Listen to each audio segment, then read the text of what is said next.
Got an 8th grader heading up to high school? Helping your student navigate those freshman waters is up for discussion this week on The Inside Scoop. Hello and welcome back to The Inside Scoop. I'm David Owen. As part of our Leveling Up series, this week we're taking a look at the big game, the final level in Cobb School's high school. It can be daunting and intimidating, and that's just for the parents. Think about how the students feel. Understanding how it's different from what you and your student have experienced in the past can help get your student across that graduation finish line more successfully. Here to provide us with those insights are Brandy Brady, Cobb's counseling consultant for high schools, and Erica Watford, the school counselor from Walton High School. Ladies, welcome to the podcast. Thank you. Welcome. You know, we've done these leveling up podcasts in the past, but now, like I said in the open, we're looking at the big game. We're going from being an 8th grader to being a freshman, back down to the bottom of the hierarchy, I guess you'd say.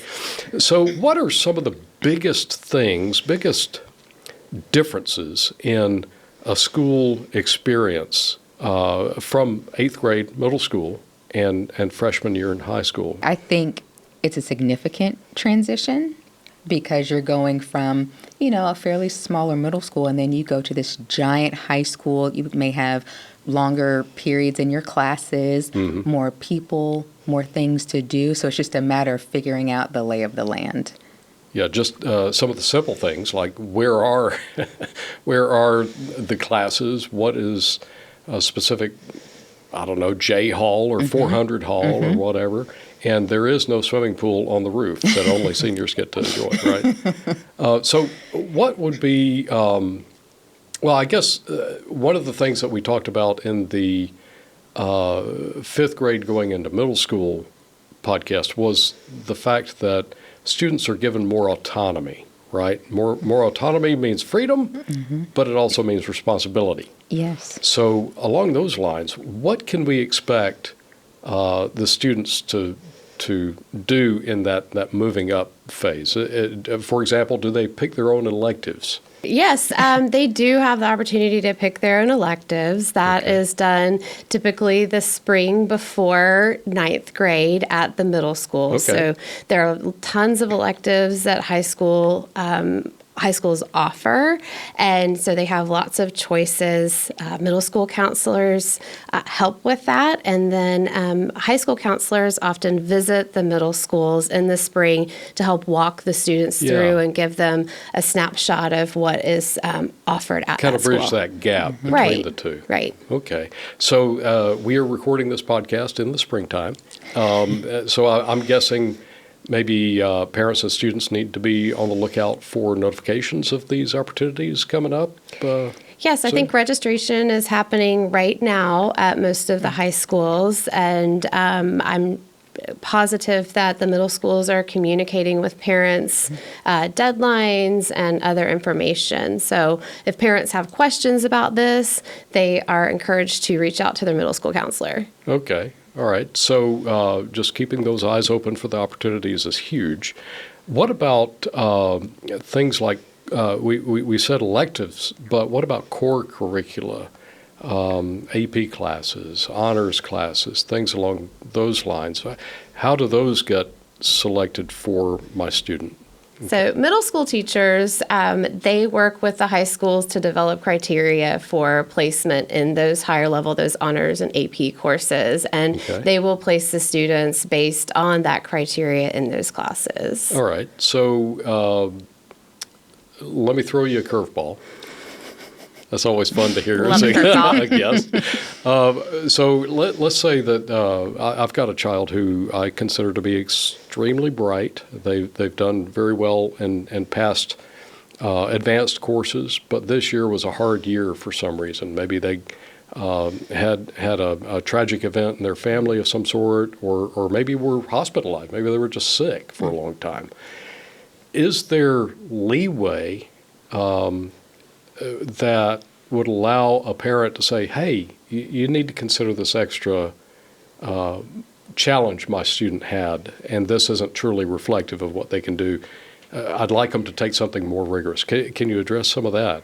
So every year there are unique situations that we handle on a case-by-case basis. Typically, once a student starts the class on the first day of school, they're in that class for the duration. Right. So if there are unique circumstances, such as a tragedy or a hospitalization, they would need to reach out to the counselor to help work through that. But don't delay, I would imagine. Isn't there a window for, like, if you can make some minor changes more easily, at least within just a few days of starting class? Is that a thing, or is that just rumor? Well, there is a policy, yes. The Cobb policy is 10 days. The first 10 days of the semester, classes can be changed. Schools will view that differently from building to building. So sometimes it might be extenuating circumstances only because the master schedules are massive and moving kids around. The first 10 days of school can be quite chaotic. I can imagine. But again, ultimately, it just is, if you're within that first 10 days, definitely reach out to the counselor. That is just the whole concept of the scheduling effort. I don't know, is that done by software or by a person? Do you know by chance? Because it seems to me like AI level thinking. The schedulers still, they have each other that they can communicate with too in case there's an issue. There's always student reporting that they can reach out to here, but it's them that's doing it, they're putting in all that hard work and effort to create a master schedule for grades 9 through 12. So hopefully by the time requests might come in, hopefully they won't snap, right? Because I could see that as a really tense time for administrators and folks who are doing that sort of thing, right? Yeah. And, part of that is over the summer, so that when the students come back in the fall, their schedules are ready and available, and, student view and parent view. So it's a lengthy process. Mm-hmm. All right. So I'm going to, again, curveballs is what I do. The students coming up from middle school typically are a target market of the folks in the movie industry and the TV industry. Let's just use Disney as an example. They like to do a lot of shows that kind of paint the picture of what it's like in high school. How accurate? How accurate would you consider those depictions in movies and TV shows? Who wants to take that one? Well, I would say there is definitely some similarities, but there's also a lot of hyperbole. Okay. My personal opinion is that the teachers and administrators and counselors are misrepresented because oftentimes they're the ones, the adversaries in the movies, when in reality we're the ones that are there to provide support. The adults in the building are the supportive people there that students can really get help with. I think there's a lot to be said for just the general attitude of high school staff, and I hate to say it, but because of Disney and others who depict slightly exaggerated versions, people go into it thinking that they are the enemy. And in fact, they really are not. That's all just a setup for the entertainment world, I guess. Okay, so how can students, in the social side of things, how can students find their friend group? A lot of students move up together, and they already have friend groups, but that's not everybody.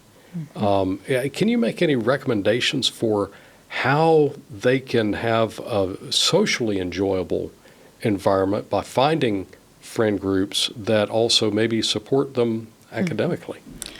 Orientation is something that high schools typically hold, and every school does something a little bit different, but I think it gives the students an opportunity to see the lay of the land of the school, to be able to walk, from one side of the campus to the other, see what clubs and organizations that they offer at the school, to see what you may be interested in, maybe what you want to try. If it's something that you participated in middle school, like sources of strength or signs of suicide, maybe that's something that you want to continue in high school, because sometimes a lot of these clubs and organizations may have a high school component. Okay. And it's just a great way for students to meet new friends. Maybe you see some of those individuals in your classes. And so that gives you another opportunity to communicate and get to know people and really build your community. So I'm thinking back when you mentioned clubs. When I was in high school, I think there might have been, I don't know, 5, maybe 10 at the most. I wasn't aware of some, perhaps. How many? There are a huge number of clubs nowadays, right? Yes. There's really something for everybody. At my school, we offer over 100 different clubs and organizations. 100? Yes. Good and many grief. of them are student-led and student-sponsored. So if there's not something that you see in that list and you feel very passionate about an issue, you can apply to start your own club. And so it really just creates opportunities for anybody to really get in and find their people. Okay. And common interest is always a great place to do that. Now, I would presume that a club has to have an adult, a sponsor of some sort, right? Yes. Okay. All right. So we have done podcasting with the Magnet School people. One of the core values that their students hold is being able to do the massive amount of schoolwork in a timely manner, and that's through time management of their lives.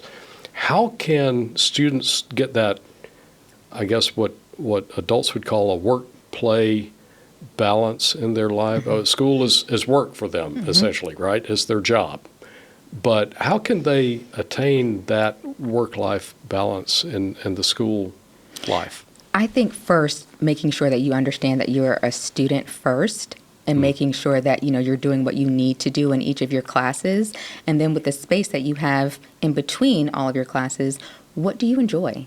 It's important for kids to figure out what the clubs are, maybe what, they want to get involved in. And with their plate, because they're going to have a plate with all of their academics and any extracurricular activities that they want, just making sure they're not putting too many options on their plate, because we want it to be balanced and we don't want them to be overwhelmed in one arena or the other. Sure. Thinking ahead about what the next step is going to be, how important is that in student life? I think it's super important because high school is the beginning of the end, right? And so once you're finished with high school, that sounds so morbid. Sounds so depressing, but it's a end as in finish line, right? There's a finish line there, and people go off in so many different directions. And so starting with that end in mind is really helpful and really important. While it looks different at every high school, each freshman will go through a period of freshman advisement where they'll have an opportunity to sit down and kind of work out a potential 4-year plan with no strings attached, so they can see what classes they're in now and kind of project out what things will look like through their senior year. So one of the things that I found when my kids were in an unnamed Cobb County High School was I was really pleasantly surprised. I just remember walking in the door and looking over and seeing these tables with adults, presumably administrators and counselors and whatnot, helping students individually sit down and look at what the next 4 years of their high school life was going to be. I found that amazingly cool, because when I was in school, they didn't do that. It was like, you're here, go to your class. What's my class? That's up to you to figure out. So if I have an 8th grader who is leveling up, do they have to know what their course pathway is going to? What do we need to be prepared with when we sit down at that table to talk with an advisor on? For parents, first start at the middle school with a middle school counselor, and many high schools will offer a rising 9th grade parent night where the administration and counselors will go into the curriculum offered, and typically at that point, parents will hopefully have an idea of the classes their student will be in the first semester or that first school year, and that will kind of give a jumping off point when we go through 9th grade advisement in the spring. Okay, so that advisement opportunity isn't a locked-in thing. It's just kind of a getting you started. Here's how it might look. Correct. And you do have some leeway to change things as you go along, right? Yes. Okay. All And right. to her point, I think you mentioned the ninth grade family nights. It's also important for students to be there. So if they can attend with their parent, that would be great so that they're getting the same information that their parent is getting so that they can both be on the same page. It can be overwhelming if you're going solo, whether you're a Absolutely. student or a parent, right? Yes. Well, very cool. Are there any other insights that you might be able to offer parents and students, for that matter, who are getting ready to level up to high school? I would say because it's such a significant transition, encouraging them to let someone know when they need help, when they need support. I think that's going to be the biggest piece is communication with everybody. Knowing how to manage your time, learning how to advocate for yourself, I think are some very important pieces. Yes, very, very important, as a matter of fact. And if I could chime in with a personal experience, and Please. that is it's always easier for the high school career for a student to do very well in their first year. Because if you see that GPA start dropping, it's harder and harder to raise it as you go along, right? It Absolutely. is. Thank you so much for sharing all these insights. I wish I'd had your insights when my kids were going into the high school age range, and I'm sure our audience members are grateful as well. So thank you so much for coming in. Thank you for Thank having you. us. So if you, in fact, did find something in this conversation that you would be able to use to make your student's life easier in high school, or maybe just in the transition getting to high school, please make sure you give us a like, subscribe, and share it with another parent or another student so that they can experience the same benefit. Thanks for listening to this edition of The Inside Scoop, a podcast produced by the Cobb County School District.